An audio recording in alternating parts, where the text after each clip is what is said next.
नमस्कार दोस्तों, central maxima के अगले लेक्चर में आपका स्वागत है। आज फ्लक्स का अगला क्वेश्चन हम लेकर आए हैं जो दिखता इजी है लेकिन एक ट्रिकी क्वेश्चन है। A cube is placed inside an electric field. Electric field is given as 150 Y square J volt per meter. The side of the cube is 0.5 meter and it is placed in the field as shown in the given figure. The charge inside the cube is.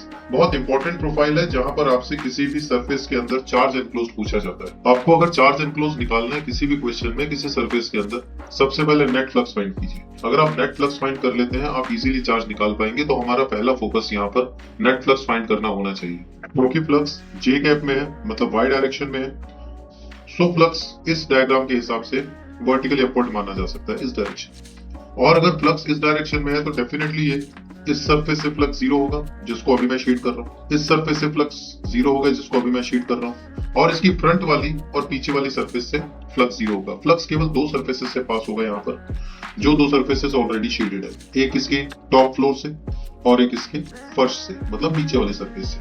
इन दोनों से flux केवल पास होगा, बाकी के चार faces से flux pass नहीं होगा। अब बिकॉज जो डाउनवर्ड नीचे वाला फर्श है, जो नीचे वाला सरफेस है, उससे फ्लक्स अंदर आ रहा है और ऊपर वाले सरफेस से फ्लक्स बाहर जा रहा है।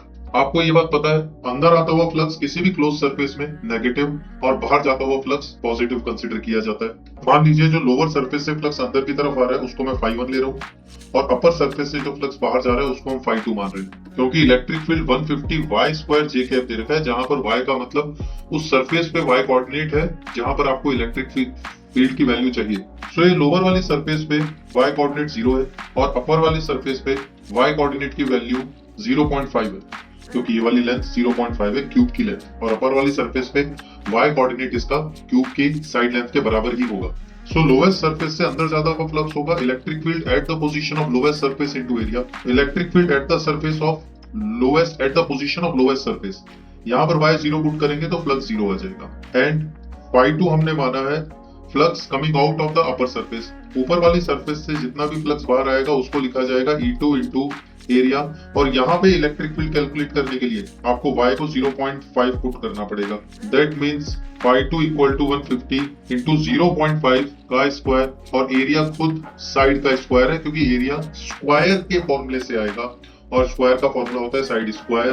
That means total flux is 150 into 0.5 की पावर 4। ये यहाँ टोटल फ्लक्स आ गया। और अभी थोड़ी देर पहले मैं आपको बता रहा था कि अगर आपको टोटल चार्ज एनक्लोज निकालना है तो पहले फ्लक्स कैलकुलेट कीजिए, और फ्लक्स कैलकुलेट करने के बाद आप ये गॉसेस लॉ लगाइए। गॉसेस लॉ कहता है net flux passing through any close surface is equal to Q enclosed epsilon nought. इसका मतलब अगर आपको एनक्लोज चार्ज निकालना है तो फ्लक्स कैलकुलेट करके उसको एप्सिलॉन नॉट से मल्टीप्लाई कर दीजिए। हम जानते हैं कि एप्सिलॉन नॉट की वैल्यू 8.854 इंटू 10 टू पावर -12 है। ऑन सॉल्विंग आंसर आता है 83.00 इंटू 10 टू पावर -12 कूलम, या फिर इसे लिखा जा सकता है 8.3 into 10 to power -11 coulomb. So answer आ गया अभी।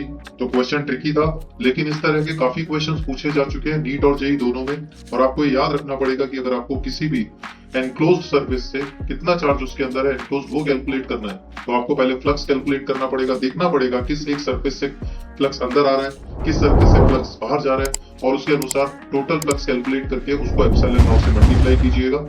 So this was the tricky question of flux. We'll meet in the next lecture. Thank you very much. Subscribe the channel. जान लगा के काम कीजिए। जय हिंद, टेक केयर।